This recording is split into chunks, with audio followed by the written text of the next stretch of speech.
Setor bancário. Obviamente que a gente vai começar aqui o nosso índice, né? BEST. Então, vamos começar com B de bancos. Dinâmica do setor bancário. Pode parecer óbvio, mas para muitas pessoas não é. Qual é a mercadoria, qual é o bem, qual é o produto com o qual os bancos, as empresas do setor bancário trabalham?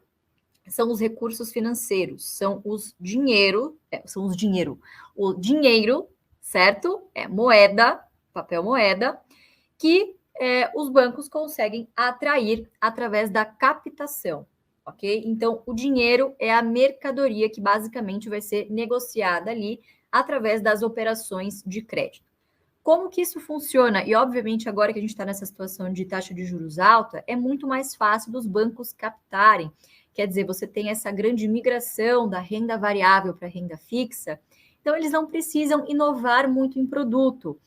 A poupança, que é um produto horrível, capta muito bem, os CDBs, as LCAs, que são produtos básicos aí de captação. Então, o que acontece? O poupador vai lá, ele deposita o seu dinheiro no banco lá por um período pré-determinado, ao final, pretendendo sacar com alguns juros, certo? Do outro lado, o que o banco vai fazer? Ele transfere esse depósito do poupador para o empreendedor por um certo período de tempo e cobra uma taxa, certo? Ele cobra juros.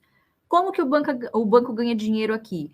Justamente na diferença entre essas duas taxas, entre a taxa que ele remunera o poupador e a taxa que ele cobra do seu credor, ok? O nome dessa taxa, dessa receita, se chama spread. Nem toda operação de spread é lucro do banco, obviamente. No spread está também contemplado o custo dos bancos de operação, então, colaboradores, o custo de operação, de agência, enfim, custo de TI, de operação em geral. Tem impostos, que é um custo altíssimo, e agora, com taxa de juros alta, tem também o custo de inadimplência. Ele tem que levar em consideração que nem todos os seus clientes vão pagar os seus empréstimos, os seus financiamentos. Então, ele tem que colocar na conta o custo de crédito no Brasil é altíssimo, principalmente pelo custo de impostos e custo de inadimplência, tá bom? Sobra cerca de 20% apenas para o bolso do banco, tá bom? Então, aumentar impostos não é o caminho, ao contrário do que o governo pensa, ok? Ao contrário, inclusive, do que a sociedade pensa. Pode passar para o próximo slide, ô Lucão. E quais são as outras, né, as principais fontes de receita de um banco? Como a gente disse aqui, os serviços financeiros, que é basicamente fazer crédito. Então, quando vocês vão olhar lá, a margem financeira do banco é sempre a principal linha que vocês têm que olhar em um balanço. Você tem também a linha de gestão de fundos, que também ficou muito em alta, principalmente agora nesse último ciclo, né, de taxa de baixa de juros. Então, gestão de fundos é sempre algo que acaba se destacando. A gente tem também a linha de seguros, né, em muitos desses bancos, ao contrário, por exemplo, de Banco do Brasil, né, que é uma empresa de capital aberto, em outros bancos, como, por exemplo, o Bradesco, essa é uma linha muito importante, a linha de seguros. Meios de pagamento, né, então, por exemplo, Itaú, né, Itaú tem uma linha de meio de pagamento bastante importante lá dentro.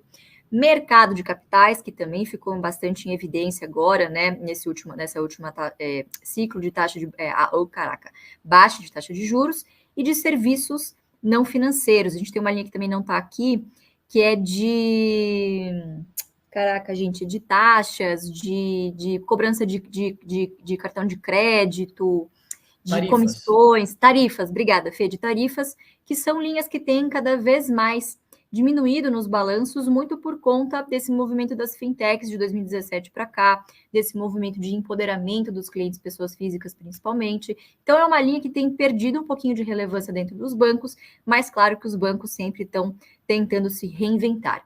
Então, essas são as principais linhas de como que um banco ganha dinheiro, né? E claro, né, tem sempre aquela máxima, né, pessoal, de se um banqueiro se joga da ponte, você se joga junto, né? Quer dizer, eles sempre vão arranjar uma maneira, um meio de ganhar dinheiro, né? Então, existia aquela máxima há um tempo atrás de que as fintechs vão quebrar os bancões. Não aconteceu, né? Quer dizer, hoje a gente tem aí algumas passando por muitas dificuldades, não conseguindo rentabilizar os seus clientes, quer dizer, taxa de juros voltando a subir, é muito difícil de se fazer crédito no Brasil. As pessoas acham que os grandes bancos estão aí porque nasceram em berço de ouro, não conhecem um pouco da história. Quem leu o livro do Barsi viu o que aconteceu ali na década de 90, início dos anos 2000, uma quebradeira desgraçada. Então, foi assim, o setor bancário brasileiro passou por um movimento de consolidação muito grande, porque justamente fazer crédito no Brasil é um trabalho hercúleo, tá? Imaginem vocês como é que você calcula uma inadimplência, né? Aquele colchão que a gente chama de PCLD, que é aquela reserva que você tem que deixar no balanço, calculando ali quem vai pagar, quem não vai pagar os empréstimos que eu vou fazer aqui, de uma taxa de juros que vai de 2% em 2020 para 2021 a 13,75% em 2023, né? Quer dizer, em menos de 2 anos. Então, é extremamente difícil fazer crédito aqui no Brasil. Então, assim, várias máximas várias narrativas vão sendo construídas. Oi, Fê. A contrapartida disso, né, é tão difícil que só alguns sabem fazer muito bem feito, né? Então Exatamente. não é à toa. Eu me lembro que acho que foi no ano passado saiu uma pesquisa dizendo que o Brasil tem 4 dos 10 bancos mais rentáveis do mundo. Isso explica muito, Exatamente. né? Isso explica muito, né? E o nosso sistema financeiro nacional, para quem não sabe também, ele é benchmark para outros sistemas financeiros nacionais ao redor do mundo, né? Ele, ao contrário também de outros sistemas financeiros nacionais, ele é um pouquinho mais regulado, a nossa Basileia, né, que são as regras ali que o Banco Central, que regem ali as exigências de capital, elas são um pouquinho mais elevadas do que, por exemplo, nos Estados Unidos, as exigências ali dos bancos de ter que registrar, por exemplo, operações de marcação a mercado. Então, são algumas exigências frutos de péssimas experiências que nós já tivemos lá no passado, né, de grandes bancos, bancos médios, inclusive, muito importantes. Leiam o livro do Barsi, isso está muito bem contado lá.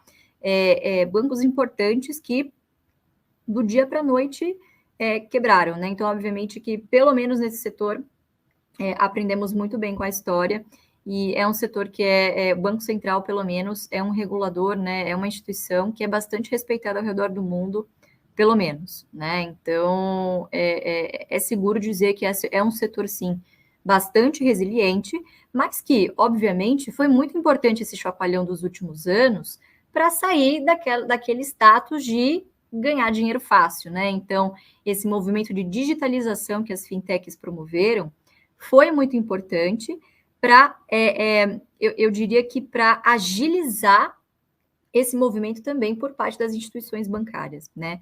Então, hoje, grande parte desses grandes bancos também investem em digitalização.